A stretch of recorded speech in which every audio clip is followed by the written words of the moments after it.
Hi guys, welcome back to my channel. Guys, நீங்கள் பார்த்தீங்கன்னா நம்ம மகாநதியில் என்ன பாவம் நம்ம காவேரிக்கு வந்து அந்த ஒரு வீடு வந்து கிடைக்குமா இல்லையா? ரொம்பவுமே கஷ்டமாக இருக்குது. என்னென்னா காவேரி வந்து இந்த வீடு வந்து கிடைக்கிறதே ரொம்ப கஷ்டமாக இருக்குது. நமக்கே வந்துட்டு ஒரு மாதிரி கவலையாக தான் இருக்குது. ஏன்னா காவேரியோட வீடு தான், அவங்க சின்ன வயசுலேருந்து வளர்ந்த வீடு தான். அந்த ஒரு வீடு வந்து கிடைக்கல அப்படின்னும்போது நமக்கே வந்துட்டு ஒரு மாதிரி கஷ்டமாக இருக்குது இல்லையா? இந்த முத்துமலர் வேறு ரொம்ப வந்து டார்ச்சர் பண்ணிகிட்டு இருக்காங்க. மேரேஜ் வந்து ரிஜிஸ்டர் பண்ணிட்டாங்க. ரிஜிஸ்டர் பண்ண வந்து நம்ம போலீஸ் வந்தோன்னே அதை எடுத்து காட்டிட்டாங்க. இவங்க முத்துமலர் பார்த்தீங்கன்னா ரொம்ப தெளிவாக எல்லா விஷயத்தையும் பண்ணி வச்சுருக்காங்கன்னு தான் சொல்லணும். இது வந்து உண்மையா இல்லை பொய்யா என்னன்னே புரிய மாட்டேங்குது. அந்தளவுக்கு தான் போயிட்டுருக்கு நம்ம மகாநதியோட சீரியல். என்ன ரொம்ப வந்துட்டு ஒரு மாதிரி இதாகுது, ஃப்ரஸ்ட்ரேஷன் ஆகிற மாதிரி இருக்குது. என்னடா இது அப்படின்ற மாதிரி தான் தோணுது.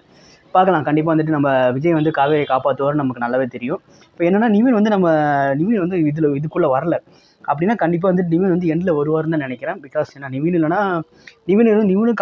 நிவினும் விஜயும் சேர்ந்து கண்டிப்பாக வந்துட்டு ஏதாவது ஒரு அவங்க மூளை யூஸ் பண்ணி ஏதாவது ஒரு விஷயத்தை வந்து கண்டுபிடிச்சி இது பசுபதி தான் பண்ணியிருக்காரு அப்படின்ற ஒரு பெரிய ஒரு லூப் ஹோலை வந்து கண்டுபிடிப்பாங்கன்றது கண்டிப்பாக எல்லாத்துக்குமே தெரியும்.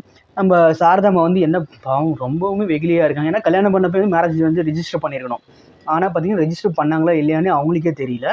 அவங்க என்ன சொல்கிறாங்கன்னா, இல்லை தம்பி, ஊரெலாம் கூப்பிட்டு வந்து ரெஜிஸ்டர் ஊரெலாம் கூப்பிட்டு வந்து நாங்கள் கல்யாணம் பண்ணோம், அதெல்லாம் ரெஜிஸ்டர் பண்ணுமா இல்லையானே எனக்கு தெரியல அப்படின்னாங்க. ஆனால் விவரமாக இந்த முத்துமலர் என்ன பண்ணியிருக்காங்கன்னா, கரெக்டாக விவரமாக வந்துட்டு தேனியில் போயிட்டு ரெஜிஸ்டர் பண்ணிட்டாங்க. பார்த்தீங்கன்னா தேனி, நம்ம சாரதம்மா பார்த்தீங்கன்னா திண்டுக்கல், பக்கம் தான், ரொம்ப தூரம்லாம் கிடையாது. நம்ம சந்தானா ஏன் இப்படி பண்ணாருன்னு தான் தெரியல. ஏன் ஃபாரினில் போய் கல்யாணம் பண்ணியிருந்தா கூட அதில் ஏதாவது ஒரு விஷயம், ஓகே ஃபாரினில் இருந்தாங்க, ஒரு ரிலேஷன்ஷிப் ஆயிடுச்சு அப்படி இப்படின்னு சொல்லி கல்யாணம் பண்ணிட்டாங்க அப்படின்னு சொல்லிட்டு நம்ம சந்தான ஐயாவை காப்பாற்ற பார்க்கலாம். தலைவர் அப்படி பண்ண கிடையாது. தேனி திண்டுக்கல் பக்கத்துலேயே இருக்குது. அதுலேயே ஒரு பொண்ணை பார்த்து கல்யாணம் பண்ணியிருக்கிறாரு. அதுவும் பார்த்தீங்கன்னா அவரோட ஃப்ரெண்டு வந்து அவர் நம்ம கிருஷ்ணாவோட மாமா வந்து இவங்களோட ஃப்ரெண்டு. அதில் இவங்களோட தங்கச்சி தான் இவங்க. அப்படியே வந்துட்டு ரிலேஷன்ஷிப்பில் மாட்டி இவர் வந்து கல்யாணம் பண்ணியிருக்காரு. அது கல்யாணம் பண்ணும்போது என்ன பண்ணியிருக்காருன்னா தலைவர் மறைச்சு கல்யாணம் பண்ணியிருக்காரு. இதெல்லாம் கேட்கும்போது கங்கா போய் சும்மா இருக்க மாட்டாமல் அவங்க அம்மாட்ட சொல்லி நம்ம சாரதாமா இதுக்கு ரொம்ப டென்ஷன் ஆகிட்டாங்க. என்னடா இவன் பண்ணிகிட்டு இருக்கான், ரொம்ப தெளிவாக எல்லாத்தையும் பண்ணியிருக்கானா என்னன்னே புரியலையே.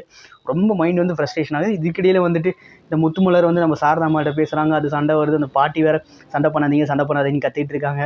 இதெல்லாம் கேட்கும்போதே டென்ஷன் ஆகுது. சண்டை யார் வீட்டில் வராமல் இருக்குது? சும்மா வந்து பாட்டி வந்து சண்டை போடாதீங்க அந்த மாதிரி ஃபேமிலியில் அப்படின்னு அவங்க சொல்லும்போது நமக்கு எரிச்சல் ஆகுது. அந்த மாதிரி யாருக்கெல்லாம் எரிச்சல் ஆகுது நம்ம சேனல் வந்து சப்ஸ்கிரைப் பண்ணிக்கங்க. கீழே கமெண்ட் செக்ஷனில் கமெண்ட் பண்ணுங்கள். வீக்காவோட ஃபேமிலி ஃபேன்ஸு இருந்துச்சுன்னா கீழே வந்து கமெண்ட் பண்ணுங்கள். கண்டிப்பாக வந்து இருப்பாங்கன்னு தான் நினைக்கிறேன்.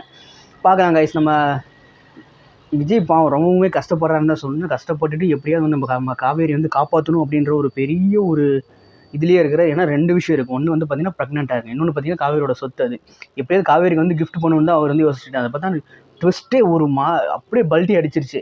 நம்ம கங்காவும் யமுனாவும் இப்போ தள்ளி போயிட்டாங்க. ஆனால் இவன் முத்துமலர், கிருஷ்ணா, சிந்து இவங்க 3 பேர் சேர்ந்துட்டு ரொம்ப ராவடி பண்ணிட்டுருக்காங்க.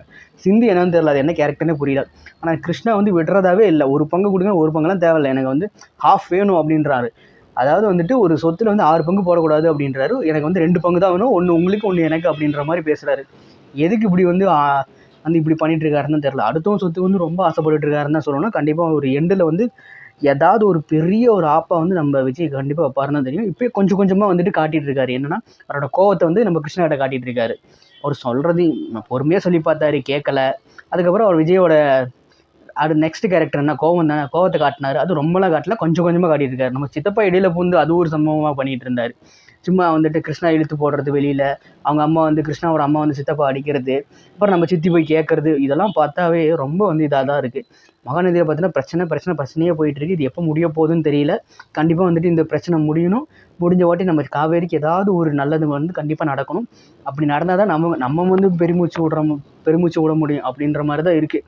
இதை பார்த்து நம்ம ஒரு கொஞ்சம் ப்ரெஷர் ஆகிற மாதிரி இருக்குது. அப்படின்லாம் யாருக்கு தோணுதோ நம்ம சேனல் சப்ஸ்கிரைப் பண்ணுங்கள். மேலே பெல் ஐக்கன் இருக்கும், அதை கிளிக் பண்ணிக்கிங்க, ஷேர் பண்ணி விடுங்க, கண்டிப்பாக லைக் பண்ணிவிடுங்க கைஸ். நம்ம வந்து நெக்ஸ்ட் வீடியோவில் பார்க்கலாம். Bye guys.